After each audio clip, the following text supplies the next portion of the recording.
Do site também, todo mundo de volta aí, valeu. Vamos continuar nossa gravação aqui, tá? Agora com a segunda fase do júri. Pessoal do Periscope aí, vamos esperar o pessoal entrar. Bruno, valeu Bruno, um abraço, cara. Tranquilo, obrigado Luiz Carlos. Quem mais está presente com a gente aí? Bom, como vocês já ouviram e a gente estava ao vivo há poucos minutos atrás, nós falamos que a IESCA, muito bem a IESCA, obrigado. A IESCA convidou seus seguidores, gente, é uma prática bacana, caso vocês queiram, vocês clicam aqui embaixo, ó, tá? Aqui, ó, no cantinho, tá? Deixa eu mostrar para vocês, aqui, ó, no cantinho aí, vocês clicam e convidam os seguidores de vocês para conhecer a nossa aula, tá bom? Então é o seguinte, quem estava ao vivo com a gente aí, nós fizemos a transmissão da primeira fase do rito do júri, um resumão, um breve resumo para vocês, e vamos agora fazer a transmissão da segunda fase do rito do júri. Como eu já disse, quem estava acompanhou, nós estamos fazendo uma transmissão simultânea, ao vivo aqui no Periscope, e gravando um vídeo para disponibilizar para vocês no site, tá? Esse vídeo será disponibilizado no site para que vocês possam acessar. Quem eventualmente não conseguiu assistir através do Periscope, ou quem não conseguiu acompanhar, porque não estava possibilitado nesse momento, tá joia? Então vamos lá, gente, dando sequência, nós temos o seguinte, a segunda fase do júri, lembrando que aqui eu já não estou mais discutindo as teorias se é de Guilherme Nutt ou de qual doutrina que é, de quantas fases, são duas ou são três, isso para nós aqui não vem ao caso, tá? Eu vou entender como a maioria da doutrina entende. A segunda fase do júri termina com a preclusão da pronúncia, e a primeira fase termina com a preclusão da pronúncia. Precluiu a pronúncia, ou seja, não cabe mais recurso, não tem possibilidade nenhuma de se recorrer da pronúncia mais, ou porque venceu o prazo e ninguém recorreu, ou porque recorreram e foi negado provimento ao recurso. Significa dizer, eu agora já posso ir para a fase do artigo 422. É a fase que inaugura a segunda fase do júri, é o ato, melhor dizendo, que inaugura a segunda fase do júri. É o ato do artigo 422, onde o juiz intima as partes para rolar testemunhas, juntar documentos ou requerer diligências que ele repute necessárias para plenário do júri. É uma fase preparatória para o julgamento em plenário. Observe, no 422 eu tenho alguns detalhes interessantes. O primeiro deles é que agora não são mais 8 testemunhas, são 5. Podendo ser 5 que nunca foram ouvidas, ou podendo ser 5 dentre as 8 que já foram ouvidas na primeira fase, tá? Quanto a isso aí não tem nenhuma restrição. Eu posso juntar documentos, eu posso requerer diligências. Essas diligências referem-se à necessidade de diligências que não puderam ser realizadas anteriormente, ou que eventualmente não tinha nenhuma necessidade de ser produzidas anteriormente.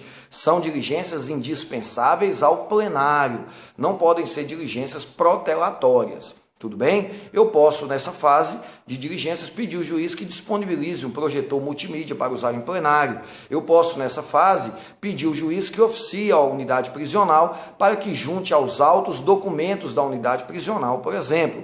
Então, são diligências que são necessárias no entender das partes para o plenário do julgamento. Tudo bem? Superada essa fase do 422, observem que o juiz irá determinar a intimação das testemunhas que foram arroladas pelas partes, determinar que sejam cumpridas as diligências que foram requeridas pelas partes, né? O juiz irá determinar que sejam intimados os jurados, feito o sorteio dos jurados para que compareçam em plenário, e aí nós temos alguns detalhes importantes a se observar.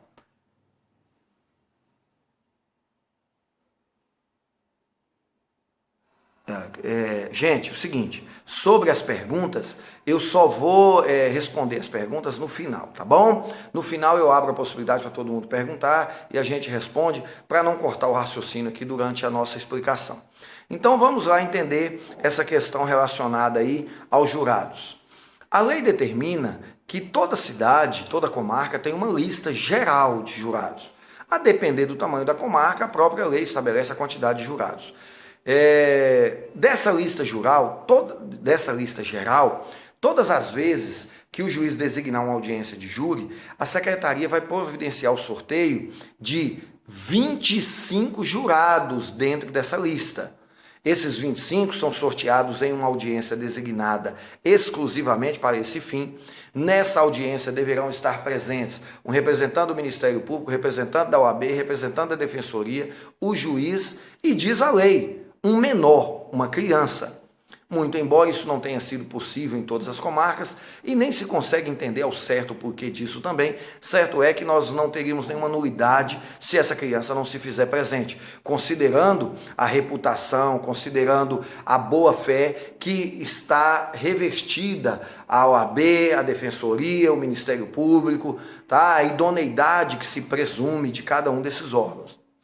Então, nesse momento, faz-se o sorteio de 25 jurados e esses 25 jurados serão intimados para comparecer em plenário.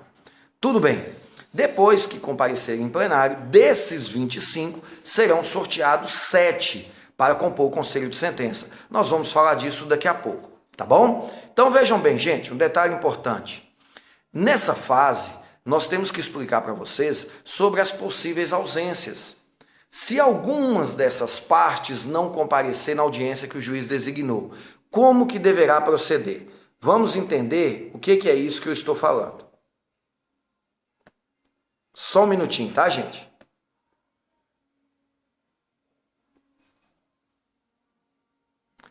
Pessoal do site, só um minutinho. Vou voltar. Vejam bem. E se alguma das partes não comparecerem? Como assim, professor? E se o advogado não comparecer? E se o promotor não comparecer no júri? E se um jurado não comparecer no júri? E se uma testemunha não comparecer no júri? Tudo isso gera uma consequência e é sobre isso que nós queremos falar agora para vocês. Lembrem-se que lá na fase do 422, as partes podem arrolar testemunhas, não é isso? Pois bem, se as partes arrolam testemunhas, aquelas que residem fora da comarca serão ouvidas via carta precatória. Até aí tudo bem. Mas aquelas que residem na comarca deverão ser ouvidas presencialmente na audiência de julgamento, no plenário do júri. Então vamos entender como que funciona essas ausências. Primeira coisa, se o promotor não comparecer, nós temos duas possibilidades. Essa ausência foi justificada? Se sim, o juiz vai simplesmente designar uma outra data para fazer a audiência. Se não foi justificada, o juiz vai designar uma outra data, mas já vai oficiar o Procurador-Geral de Justiça para que tome as providências com relação a esse promotor. Ou que seja abrindo contra ele um processo administrativo, ou uma advertência, sei lá, o procedimento interno do Ministério Público. A mesma coisa se faz com o advogado. Advogado compareceu, o advogado não compareceu, a pergunta que se faz é, ele foi intimado? Foi, então tudo bem. Foi justificada essa ausência? Foi. Então o juiz vai simplesmente designar uma nova data para o júri. Não, a ausência não foi justificada. Bom, se a ausência não foi justificada, nesse caso o juiz vai oficiar o AB para que tome as providências contra o advogado. Só tem uma diferença em relação ao advogado e em relação ao promotor. O promotor, o juiz nunca vai poder nomear um outro promotor para fazer o júri, porque a instituição do Ministério Público é uma instituição independente.